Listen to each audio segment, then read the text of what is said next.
আপনাদের সামনে চলে এসেছি। তা আজকে একটা রেসিপি দেখাবো, সেই রেসিপিটা কিন্তু আমি করব না। আজকে আপনাদের সামনে যে দেখাবে সেই হচ্ছে আমার ছেলের বন্ধু হচ্ছে ময়ূক। এ আজকে রেসিপিটা করবে আর তার সঙ্গে সাহায্য করবে এই যে দেখুন আমার ছেলে আর হচ্ছে ময়ূক, এরা দুজনে মিলে আজকে রান্নাটা আপনাদের করে দেখাবে। চলুন দেখে নিই। অবশ্যই লাইক, শেয়ার এবং সাবস্ক্রাইব করতে ভুলবেন না। আজকে আমরা কি বানাচ্ছি? আজকে আমরা বানাচ্ছি মাটন রোগান জোশ। তো এটা বানানোর জন্য কি কি লাগবে একটু বলে দে। এখানে এটা বানাতে গেলে লাগবে, প্রথমেই দেখিয়ে দিই, গোটা গরম মশলার মধ্যে লবঙ্গ, দারচিনি, ছোট এলাচ, জায়ফল, আর এটা হলো বড় এলাচ। এটা আর কি আছে বলে দে। এখানে আরো আছে হলো গিয়ে আদা বাটা। আচ্ছা, এখানে আছে রসুন বাটা, আর এটা হলো গিয়ে বেরেস্তা বাটা। তার সঙ্গে সঙ্গে সবচেয়ে মেন ইনগ্রেডিয়েন্ট হলো গিয়ে এই কাশ্মীরি লাল মির্চ, যেটা ছাড়া এটা রঙও আসবে না, টেস্টও আসবে না। চলুন দেখা যাক কীভাবে বানানো হয়। ফার্স্ট স্টেপ হলো গিয়ে এই মাংসটাকে একটু ম্যারিনেট করে রাখতে হবে। তার জন্য আমি শুধু আদা রসুন পেস্ট শুধুমাত্র 1 চামচ দিয়ে আমি রেখে দিচ্ছি, 1 চামচ একটু বেশি। তারপর এটা 10 থেকে 15 মিনিটের জন্য এরকমভাবেই আদা রসুন বাটায় ম্যারিনেট হবে। এই যে দেখুন 10-15 মিনিট ধরে এটা ম্যারিনেট হচ্ছিল। এবার আমি এটাকে এই প্রেসার কুকারে দিলাম, দিয়ে এর মধ্যে খুব সামান্য পরিমাণে জল দেবো, যাতে এর গন্ধটা যাতে না মরে যায়। খুব সামান্য পরিমাণে আমি জলটা দিচ্ছি, ব্যাস। যতটুকু না দিলে এটা সিদ্ধ যাতে না। আচ্ছা, এটা কি আমরা কতক্ষণ ধরে সেদ্ধ করবো? তো এটা 1 থেকে 2টো সিটি, বেশি সিটি দিয়ে সিদ্ধ করলে খারাপ হয়ে যাবে। দেখুন বন্ধুরা, এই হলো গিয়ে মাংস। এটা মোটামুটি সিদ্ধ হয়ে গেছে। এবার বাকিটা এটা তেলে কষিয়ে রান্না হবে।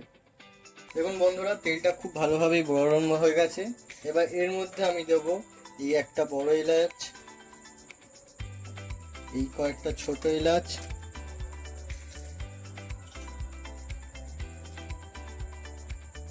আর একটু লবঙ্গ দিচ্ছি আমি, তার সঙ্গে একটু দারচিনি আর একটুখানি এই জায়ফল। এটা ভালো করেই এখন হয়ে গেছে, গন্ধ ছেড়ে দিয়েছে, এই দেখতে পাচ্ছেন ফুটছে।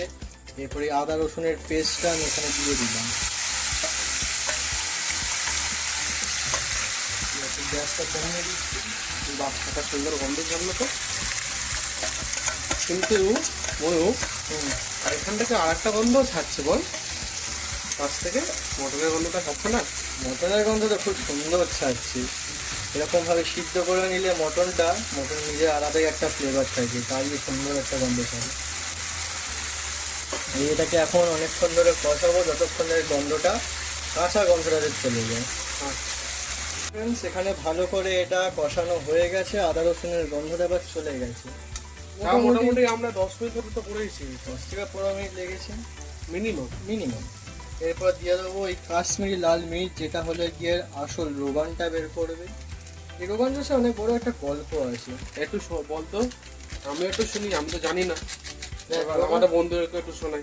দেখ, রোগান জোশের গল্পটা হলো গিয়ে কি, রোগান জোশ আগে যখন তৈরি হয়েছিল 2 রকম ভাবে। কাশ্মীরের হলো রোগান জোশের উৎপত্তি। কাশ্মীরে 2টো জায়গা ছিল, একটা হলো কাশ্মীরি মাইগ্রেন্টস, আর একটা হলো গিয়ে যেখানে কাশ্মীরের যারা মঙ্করা থাকতো, মুনি ঋষিরা যারা থাকতো তারা। কাশ্মীর এতটাই উঁচুতে, সেখানে তো সাধারণত ভালো কোনো সবজি তত ওঠে না।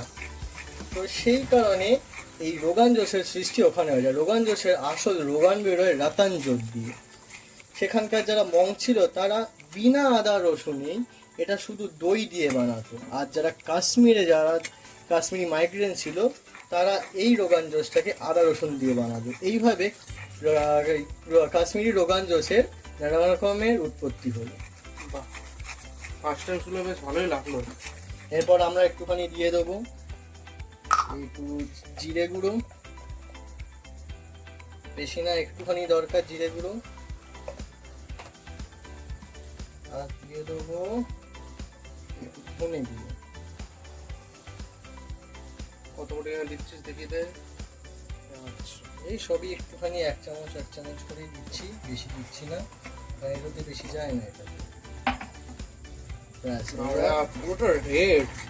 এটাই তো হলো এর আসল মেরুন রোগান। এই রোগানটার জন্যই তো এর নাম হয়েছে মাটন রোগান জোশ। আমরা বাকি যে এটা দেখি, ওতে আমরা দেখি যে কোনো হাড়ির ভেতর না এতে করে হ্যাঁ, ওটাকে বলে লাগান। লাগানে। আচ্ছা, লাগানে হয়, লাগান হলো গিয়ে কপারের তৈরি একটা বড় একটা পাত্র, ওটার নাম লাগান। লাগানে এই রোগান জোশ বানাতে গেলে নিচে যে আটকে যাচ্ছে, ওই লাগানে সেটা আটকে যায় না, ওই কারণে ওটা খুব ভালো হয়। আর এটা তো আমাদের ভাই হোমমেড হচ্ছে, লাগান নেই, সেটা কড়াতে করতে একদম হচ্ছে। বাড়িতে যেরকম হওয়া সেরকমই হবে। তবে এখানে আমি একটুখানি দই দিয়ে দেবো, ব্যাস। এই দইটা দিয়ে এবার একটু কষাতে হবে আমাকে আবার। আচ্ছা, রোগান জোসে কি দইটা থেকে ভেন্ডেটারি? রোগান জোসের দইটা দেওয়া ম্যান্ডেটারি, কারণ দইটাই হলো গিয়ে মেন বেস, কোনো টমেটো যায় না তো এটাতে। মানে টক যে ভাবটা যেটা আসে একটা, এটাই আসবে শুধু এই ইয়েটা দিয়ে। আচ্ছা, এই দেখতে পাচ্ছ বন্ধুরা, খুব সুন্দর একটা ফ্লেভার আর একটা তোমার রং এসেছে। ফ্লেভারটা কি করে বুঝতে পারবে? সেও ঠিক তাড়াতাড়ি এখানে দেখতেই পাচ্ছি এখন। দেখছেন বন্ধুরা, একদম সুন্দরভাবে সব কিছু একবারে কষে গেছে। এবার আস্তে আস্তে আমরা মটনটাকে দিয়ে দেবো। এই দেখুন সুন্দরভাবে এটাও গলে গেছে। এই মটনটা এবার আস্তে আস্তে দিয়ে দিচ্ছি আমরা। এটা আর জল দিতে হবে না, যা জল আছে সেই হিসাবে এবার লাগবে। তাও আপনারা যদি মনে হয় তো সেরকম আপনারা জল দিতে পারেন।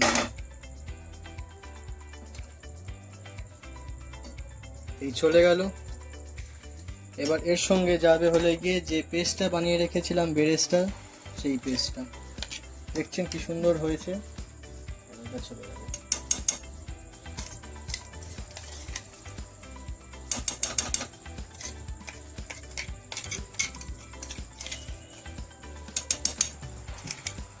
এবার এটাকে শুধু ফুটতে দিতে হবে।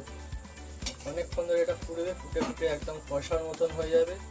উপরে তেলও ভাসবে, তার সঙ্গে এটাও সুন্দর দিক, তখনই বোঝা যাবে এটা হয়ে গেছে। এটা কি চাপা দিয়ে ফুটতে দেওয়া হবে? চাপাতেও ফোটাতে পারো, যেহেতু এটা আমি আগে থেকে সিদ্ধ করে নিয়েছি, তাই চাপা না দিলেও চলবে এটা। এটা তাও নামা করে 10 মিনিটস লাগবে। এটা তাও হতে এখনো পর্যন্ত 20 থেকে 25 মিনিট লাগবে। বাহ, এটা আমরা লাস্ট স্টেপ তো।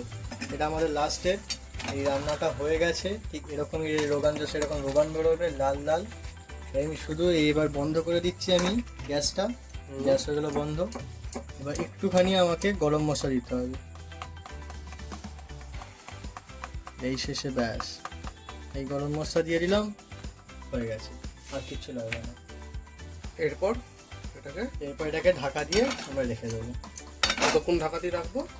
এটা মোটামুটি 10-15 মিনিট ঢাকা দিয়ে রাখলেই কাজ হয়ে যাবে। আচ্ছা, দেখুন বন্ধুরা, তৈরি হয়ে গেছে মটন রোগান জুস। দুটো বাচ্চা বাচ্চা ছেলে মিলে কি সুন্দরভাবে বানিয়ে ফেলেছে। আপনারাও একবার বাড়িতে ট্রাই করে দেখতে পারেন। যদি ভালো লাগে অবশ্যই লাইক, শেয়ার আর সাবস্ক্রাইব করতে ভুলবেন না। নমস্কার।